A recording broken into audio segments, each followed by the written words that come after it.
Well, great evening, ladies and gentlemen. It is Sunday night at 8 p.m. Eastern Standard Time. That can only mean one thing. It's time for another episode of Marriage by Design. I'm James Penn Jr. joined as always by my lovely and beautiful wife, Thank you, honey bun. Yolanda Penn. Yep. So we're excited about our show tonight. We're excited about our episode. Appreciate you all tuning in. If you're tuning in live on the chat, let us know where you're tuning in from. Leave us a comment, interact with us throughout the show. We want to share some of your comments, give feedback to some of your comments, particularly on this one tonight, because we're talking about the biggest marriage lie. I don't know. It's a question. Is this the biggest marriage lie? That we're talking about tonight. We think this could possibly be the biggest marriage lie ever. What do you think? As we get into it, we want to hear your comments. But babe, how you doing? I'm doing great. Yeah, you ready to get into it? Definitely ready. Oh, so listen, this particular topic is really the foundation of us having a show in the first place. Mm-hmm. Right? It sure is. Right? Yes. Come to think of it, right? So I just thought about it, like instances. Yeah, mm-hmm. Yeah, right. So inside jokes, huh? Yeah, right. Yeah, exactly. So there are a lot of different lies about marriage, right? And we're not gonna go through all of them, but there's one in particular. When I say it's the biggest lie, or when we say it's the biggest lie, I think it's from a standpoint of it's probably the most perpetrated one. It's probably the one you hear the most. It's probably the one that people buy into. Accept. There you go. Yep. Buy into it the most, accept it the most. Amongst all of the different things that people say about marriage. And we'll just go ahead and, we're not going to build up some long, drawn out suspense. We'll just go ahead and get into it. Here's the biggest lie ever when it comes to marriage. People say marriage is hard. It's so hard. Downtrodden. And so that's actually where this whole platform started from. It is. We've been married for 15 years, going on 16 years in May. Yes. Can you believe that? I can't. But then my knees tell me it's been 16 years. So I've been a husband of the year for the last 15 years running, right? Holding that crown down.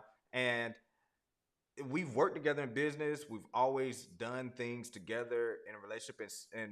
And through that, we had this organic demand for people wanting us to talk about working together with your spouse in business. They would say, "Oh my goodness, you work with your spouse. I could barely get along with my spouse, let alone work with them." Ha ha ha. And we make jokes, but we know there's an underlying thread of truth inside of the humor. And so they would want us to come speak on calls and different things, and they would say, "Yeah, tell them how hard business is." Every single time. Right. Tell them how hard it is. How do you separate the bedroom from the boardroom? Right. It's got to be a separation, and it's difficult, and it's hard, and how you get along after you don't get along is right. And we couldn't relate. They were like, "Yeah, just tell them about it because it's hard working with your spouse, right?" And we were like, "No, we actually kind of enjoy it. We love it. Wouldn't want it any other way." So we could never relate to everybody else whenever they would bring couples together, working together, talk about how hard it was. And so we said, you know what? Maybe there's something to it. So this was back in 2016. It was 2015 maybe. 2015. We just did a one-off webinar. Right. Marriage by design. How you design an intentional marriage where it's not so hard and when you say downtrodden. Downtrodden. You got to do it like this. It's hard. That's the energy you feel behind it, right? It is. And so we did it, and it got great reception. And so we started going live weekly on Facebook. I think we're a little ahead of our time. This is before YouTube streaming was big. Yes. But there was no monetization. We went live for years, right? And then we said we tabled that, and here we are back now on YouTube because YouTube live streaming is a thing. So we said, let's bring it back and do it on YouTube. Yeah. But nevertheless, Marriage by Design started from people thinking marriage was so hard, and we don't believe that. And we're gonna share some nuggets, some tidbits, some tips, some tools that you can really embrace. Because some of you all listening right now, you may be saying to yourself, come on, man. Y'all tripping. Marriage is hard. I see my man Rod in the comments, positive energy, good vibrations to you, sir. So listen, all the way from Florida. My guy Rod from Florida is tuned in. Hi, Rod. So that's kind of the basis of our whole platform. What's the basis of even this show? Like, what sprung to us wanting to talk about this tonight? Well, on social media, I follow people follow me. You know how Facebook is. And I repeatedly see on anniversary post repeatedly see that it hasn't been easy, but by the grace of God, we've made it through. Or like just all those downtrodden. What else do people say that's kind of sad? That's the biggest thing, right? Yeah. About how How it has hard, been, how it's been hard. 8, 10, 15, 2, 1, 3 years in. It's been hard. Sometimes we don't get along, but we making it through. And that's on the anniversary post. It's on the anniversary post.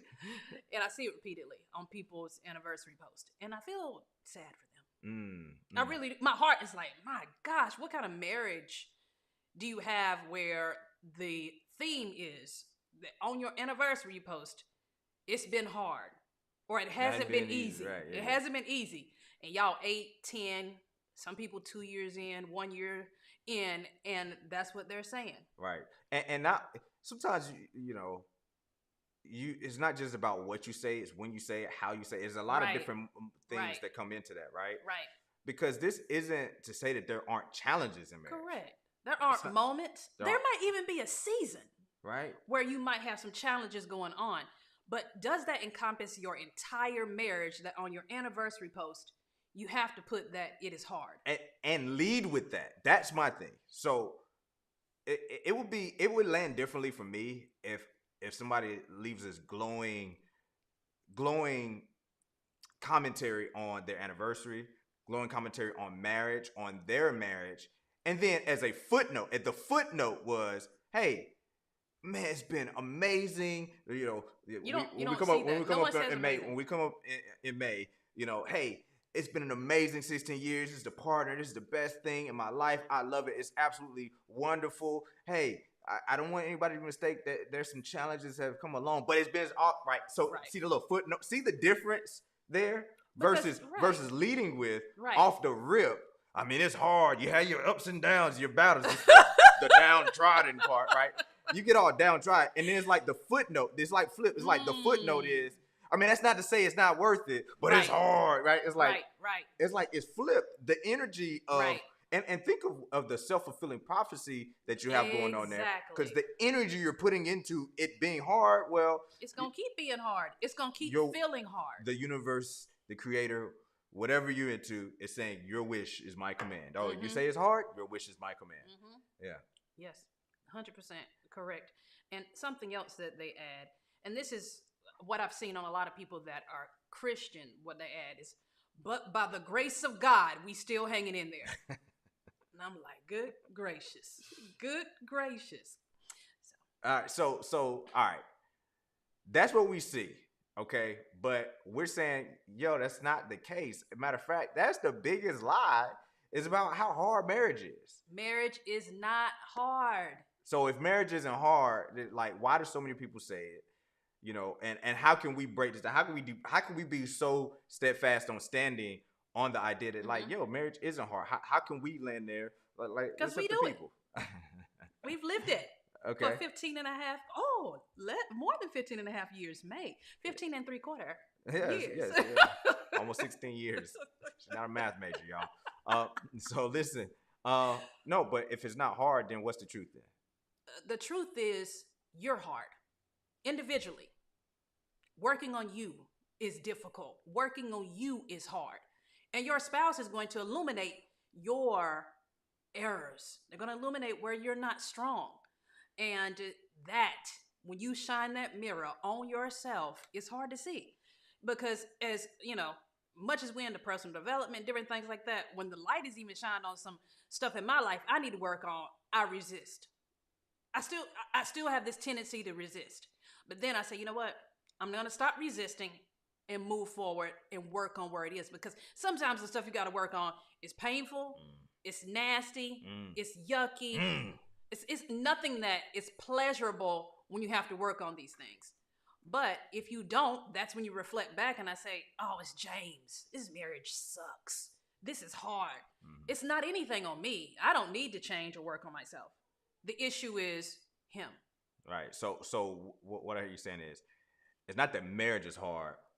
It's working on you is hard. Hands down. And the truth is that there aren't really many marriage problems. There are a lot of personal development problems. Okay, people come into marriage and they think that they're encountering a marriage problem, but upon further review, throw the red flag, right? Mm-hmm. Referee goes under the hood. Upon further review, uh, that wasn't a marriage problem. That was a personal development problem. Upon further review, you think you got a marriage problem, and the truth is you have a communication problem. You don't know how to communicate. That was a problem for me early on. Oh, you want to talk about that? Sure, I can talk about it. Early on in our marriage, I didn't know I had a communication problem, but I would just hold stuff in. James wouldn't even know anything was bothering me until I got kind of snippy or whatever. But I would just hold it in and be mad at him internally and not talk to you about it and be upset about it, go cry about it, literally crying in the shower. And I haven't even discussed or talked to him about it. Literally making this blown up story out of nothing, just spinning these lies and fantasies in my mind about how he would react, what's going on, all of these different things. And then I started... Or superimposing thoughts. Right. Superimposing thoughts is a big one. Yeah. And so I think women tend to do that more because the way that we're wired, we are more emotional. And so we're going to spin in our heads. You got to. You got to share the coleslaw. You got to share the coleslaw story. You got to share the coleslaw. That's your story. The people need to know the coleslaw story. You share the story. That's your story. That's your story. So of course, like we have what happens to us in the story. We tell ourselves how long we married about first? what happened. How long we were married? I don't know. Let's see. This was several years at least. It was. Yeah, we had Kayla. Okay. I think James Thomas was and we had went to my hometown. I'm from Sanford, North Carolina, and was this I don't know. Okay, well we had one or two kids. Okay, children like 3 and 4 years old. So we went to a cookout or some community, something, whatever. Yeah. And packed some food up and bring back, and okay, go ahead. It was some the next day. She was making some leftovers or something, and it was some coleslaw, and she asked if I wanted some of whatever she was putting together, and I was like, I know, and I didn't want the coleslaw in particular. He's still laughing. And she did in particular, and she was like, "Why?" And I was like, "Well, it's been out. It's been out in the heat, right? Yeah, Sanford, right? Sanford, North Carolina, right? It's been out in the heat." And I'm like, coleslaw is mayonnaise based. I'm not messing with mayonnaise has been sitting out in the heat. This was just an own personal decision for myself. And she created this whole story. You want to tell them about what you were thinking? No. So you don't? Yeah, I'll tell them. Okay. So I asked James, I was like, do you want some coleslaw? He was like, nah, it's been out in the heat. Well, I love coleslaw. I rarely, and this was my grandmother's coleslaw. So I rarely get a chance to eat coleslaw like this. And so James said that, so I was like, oh, okay. So you think I'm nasty. You think I'm gross because I'm about to eat this coleslaw that's been sitting out. I know that there was a chance that it was going to upset my stomach, but I was willing to take that chance. And James, I felt, was judging me because I was about to eat the coleslaw. And her whole countenance, she had like, she just, hey, did you want some coleslaw? Nah, I'm good. I want a coleslaw. No, you didn't say that. You were like, nah, I'm good. I want no coleslaw because it's been out in the heat. No, you fought. No, the first I said I was good. And then you followed up with like, well, why? You know, I was like, it's been sitting out. So that was my response. But I moved on. I'm not thinking about it. I didn't think about her, what she's trying to do with the coleslaw.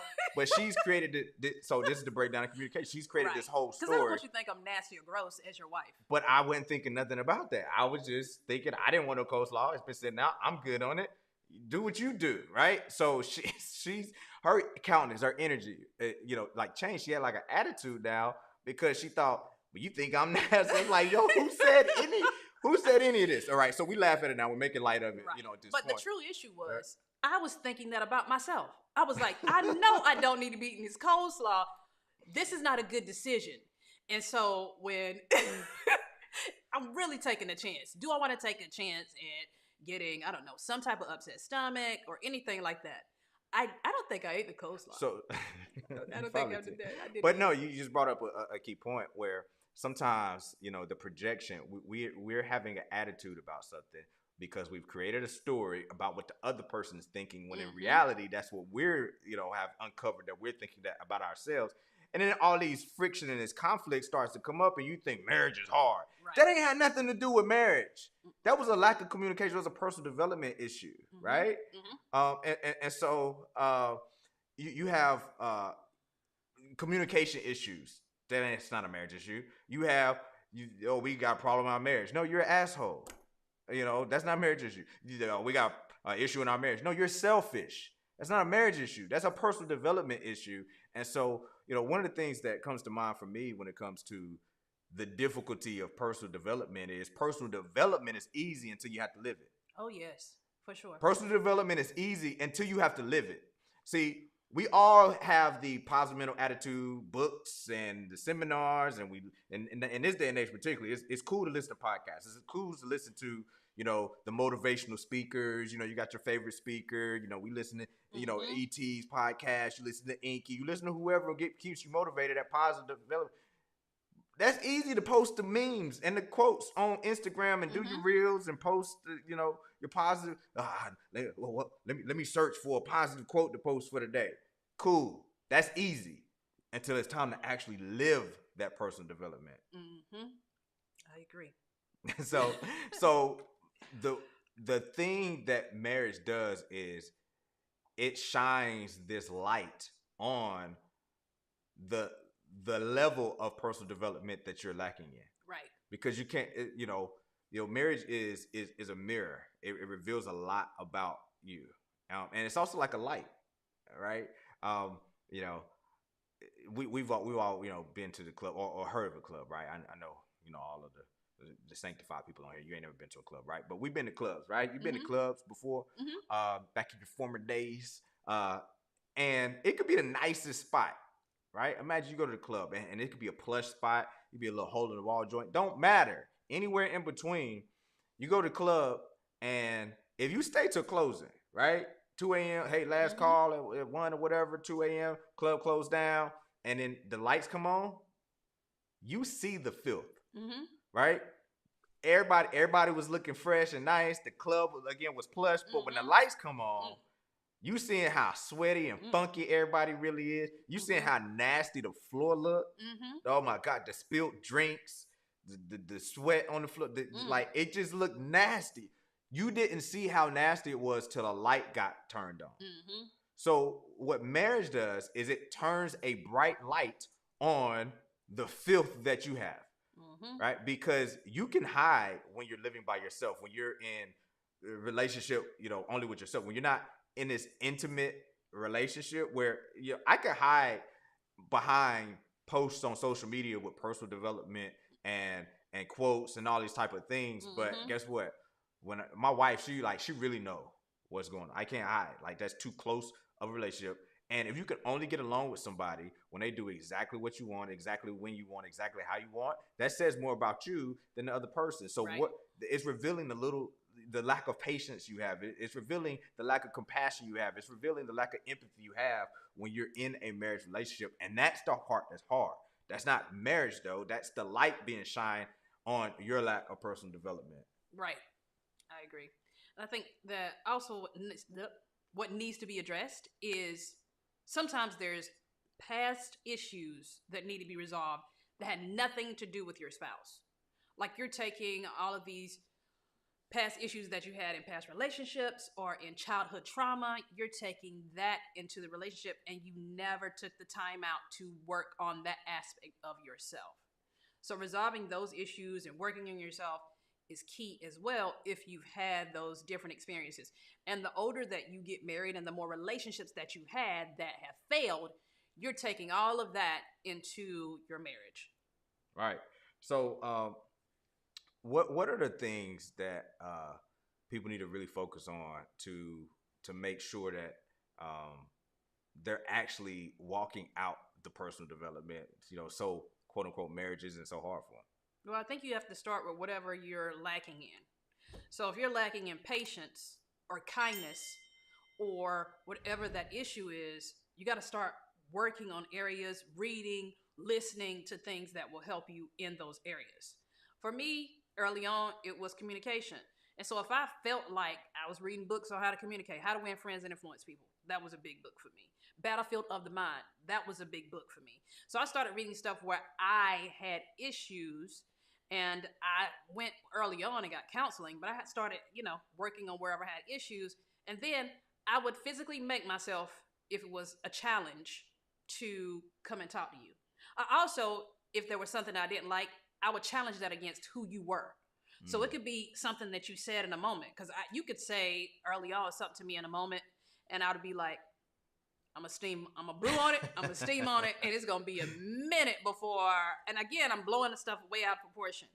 Now, as time has gone on and I've worked on that issue, it is, okay, whatever is going on, James is dealing with something, he's not dealing with something, he's working on something, whatever it is, and literally I'm just like, that's not who he is, and I keep it pushing. Yeah, you gotta reconcile how you feel in a moment versus what you believe to be true. Mm-hmm. See, in any given moment, somebody can make you feel some type of way. That's even a little saying, right? That came up at some point in the vernacular of the lingo that we use, right?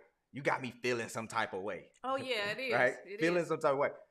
Anybody got you feeling some type of way for a moment, but in that moment, if my wife got me feeling some type of way, I gotta check this feeling, because feelings are fleeting. It's just temporary. I'm gonna check this feeling to, okay, I feel that way in response to something she did. She said, I feel that way in this moment. But what do I believe to be true about my wife? Right? I feel like she is, disrespected me, or I feel like she didn't care about me. I feel like she was not being thoughtful. I feel whatever the feeling is. Do I believe that to be true about her? Right? And so, these are some elements you really have to evaluate. But all of this starts with introspection. Correct. It all starts with introspection. When you come up against something that's abrasive and rubs you the wrong way, ask yourself, hey, why do I feel this friction? What's the real root, of it? And I think along with introspection, if you are on this journey of personal development with your spouse, or you have somebody else, like you're not married, you're single, and you have somebody else in your life that knows you very well, intimately, a parent, a friend, or whatever, ask them as well, what are my shortcomings? What do you think I can improve in? Like, I know my own list, but maybe I'm missing something that I need to be working on. For instance, I had a friend of mine, and I missed this. Years later, she was like, I was telling Kayla about this. It was like my senior year in high school. It was just like, whatever, I'm going to school and I'm just trying to get out. And I was so much doing that she didn't tell me this in the moment, but I wore the same shirt 3 times a week. I did not know that, but it was reflective. She was like, girl, you wore that shirt 2-3 times a week. I was like, no, I didn't. Maybe once a week. She was like, no, you wore that and some jeans. I was like, no way. But as I look back on it, was like, I did wear that shirt out. Like, all that to say, I didn't notice I was doing that. I just loved the shirt, and I might have wore it Monday and Thursday and didn't even know that I was putting it on that often, but I was rushing. I wasn't taking the time out to do what I needed to do for myself in the morning because I was just ready to graduate and leave high school. So that's to say, I couldn't see that about myself, but my friend was able to illuminate that I needed to put that shirt down. Right. Right. So that's just a high school friend. Right. And this shows the point in the picture. How much more then when you get married and you're living with somebody, it's the most intimate relationship that you ever have with another person. How much more are they gonna be able to reveal to you? Hey, you doing that again? You know what I'm saying? Like, and even if even without them having to say it, right? Like you said that made me think of something. Go ahead. Like, I have this issue of standing a certain way, and James was like, you stand that way all the time on my feet. I turn my feet inside because the feet is cold. If the floor is cold, I'm going to do it, but I don't notice that I'm doing it, which is really bad for my posture. Is probably some part of the reason why my knees hurt me. But you were like, I'm gonna call you on it, and I was like, fine, if you want to let me know. And it didn't dawn on me until you kept saying, are you doing your feet like that? You doing your feet? You on your feet? Yeah. I was like, oh, wow, I do this all the time. Yeah. And I was like, there's no way. But I realized after you revealed it to me, because I couldn't see it in myself, that was something I needed to correct. You know what's interesting about this point is that example is the reason why I was on you about it was because it wasn't healthy for you. Right. It wasn't that it was agitating me. So sometimes we think, that somebody is sharing something with us, and it's because it's annoying you, or it's annoying them, so they're sharing it with you. But sometimes it can truly just be from a place of love, like, yo, that's not good for you. And like she spoke to, you got knee issues, where our body is a kinetic chain, and our feet is the base. So when your feet get off, then that does something to your ankles, and then your knees, and then your hips, and then you start having knee problems or hip problems, or something going on there. And you're like, man, what's up with my knee? Well, it might have to do with the fact that you stand on your feet. It don't help. It certainly wasn't helping. Way, right? So, but what's the point here? The broader point is sometimes having the reflection of something you're doing off, or somebody bringing it up to you, isn't for their benefit. It's for your benefit, right? Like you seeing the errors and the flaws of your lack of patience, or your bad communication, or whatever bad habit you're dealing with, right? That being shined on you from your spouse, that can save you from, because you think, well, this is just one small thing, but yeah, that's just a small thing, your feet, but it can affect your knees, and then your hips, and then this, and then that. And so that one thing in communication can affect this, and then that, and then this, and then that. And it's this ongoing effect. And you got to actually do something about it, okay? Right. Don't get so spiritual about it, thinking that, if it was just, if you reach the right person, it's all gonna work out. Or as long as we got God in our marriage, or Jesus, as long as we, a couple that prays together stays together. There's a whole bunch of praying couples that get divorced, okay? Right? Like, yes, there's work to be done. Work to be done. And oftentimes these couples say, well, all marriages have problems. I have people that say that to me, and I correct them every single time. And I try to do it nicely, because I'm like, all marriages don't have problems. It's personal development issues. I can go, and in these different relationships of people that have told me these things, I can go back and point to, oh, you need to work on this. You need to work on that. This is what he should be working on. This is what she should be working on. And a lot of times they don't want to do the work because it's ugly. It's hard. It's gross. It's nasty. And I can speak from experience, because it wasn't comfortable working on myself. It still isn't comfortable sometimes working on myself. But I know that I have to do that to be a better person. And so we'll wrap with this, because I wanted to be very, very clear that we have personal development work to do, right? And that doesn't mean you don't, have challenges. I think there's a clear distinction between a problem and a challenge, right? Like a problem in a marriage would be like, infidelity or something like that. Like we've had different things that happen in life that causes challenge. Like a spouse might have an illness that creates challenge. That you might have financial challenges that come along. That might create tension or challenge. But it's for sicker or in sickness and in health, for richer or for poor, right? Like, did you really make a commitment? Did you really mean what you said when you took those vows? And so even those things, they might create a challenge, right? And a tension, but that's not a problem. Right. Like people say the number one cause of divorce is, financial issues. But we've been there. Name it, we've been there, Foreclosure, been there, done that. Repossession, been there, done that. Utilities get cut off, like, been there, done it, right? Got the t-shirt for it. And never did the tension rise to the level of marital strife. Sure, it was some challenge, but see, this is the difference between a challenge and a problem. Sure, there was a little tension, but again, never to the level of marital strife, because of our philosophy and our personal development, right? Right.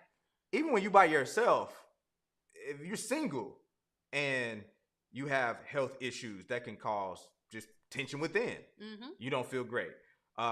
When you have financial challenges by yourself as a single person, you just, right? Like, you feel different on payday. You feel different when them taxes hit, or when you get a bonus, or when you got some extra, right? I remember the first time really having significant money and being able to walk around and knowing I could get that. I mean, I'm not going to, but I could if I wanted to, right? It felt like You know what I'm saying? It's just like when you get the fresh cut, or ladies, you get your hair done, and you get favorite outfit on dress, and it's payday. Like you feeling good, you feel different in that season than when things are you might be having a challenge financially. That's even why you're single, but you don't divorce yourself, right? You don't divorce yourself. So this idea that is the cause of divorce. No, that is revealing some other areas of lack in personal development. So maybe when the couple hits the financial challenge and that causes some tension, that really taps into their lack of patience, their lack of compassion, their lack of teamwork, right? That could start to, so the finances being where they are is really just exposing and giving a place to agitate the other areas of lack of personal development. It wasn't really the finances that led to all of these divorces, right? Right. So, because over time in history and space, multiple then how are people married in third world countries? This is good, right? How have people been married during the Great Depression, right? And going through a depression, going through the Dust Bowl, probably would forge some people closer together because we had all we had was each other. We didn't have anything else, right? So that's a flawed idea and concept even in of itself, that lack of finances or financial issues is the number one reason of divorce. No, the number one reason of divorce is marriage. No, I'm joking. But 100% of divorces did start in marriage. But the number one reason for divorce is a lack of personal development in some way, shape, or form or fashion. So hey, we appreciate y'all hanging out with us on this evening. Listen, we're here every single week, and we want y'all to come and chime in on the conversation. Okay, we're gonna start opening this thing up, having guests on the show. Listen, share this out. Okay, share the replay on your social media, spaces. Support the show as well. Likes are free, of course, and I forget the link that I have, but I'll add it to the description. There's a link where you can apply to be on the show. I remember. Show guest. Showguest.themarriagebydesign.com. Showguest.themarriagebydesign.com. And you can apply to be a guest on the show. You can have commentary. You can give us pushback. Ask questions. Share with us, and it'll be great. It'll be great. You got any closing comments, babe? No, I think this is a great topic so that people can start working on themselves and not their marriages, and save money by going to all of these marriage seminars and different things where you're getting all these tips and all these tactics at, this is what I need to work on my marriage, and you're still not working on yourself. So save yourself. Not saying, I am saying. What? I'm saying that these different marriage programs that are just about giving you tactics and tips for your marriage are not good for you. You're not working on the core issue of yourself. I cannot change James. James cannot change me. We can only illuminate the insufficiencies in each other and make the decision to change. When we make those decisions to change and we work on those things, we grow together. Okay. All right. So, hey, we appreciate you, Lauren, Saucy Spice. We see you out there. Appreciate you chiming in. This was really good. We enjoyed you all hanging out with us on this evening. But listen, between now and the next time our paths cross, go out there, design the type of life and the marriage that you deserve for you and your family, and we will see you on the journey. Good night.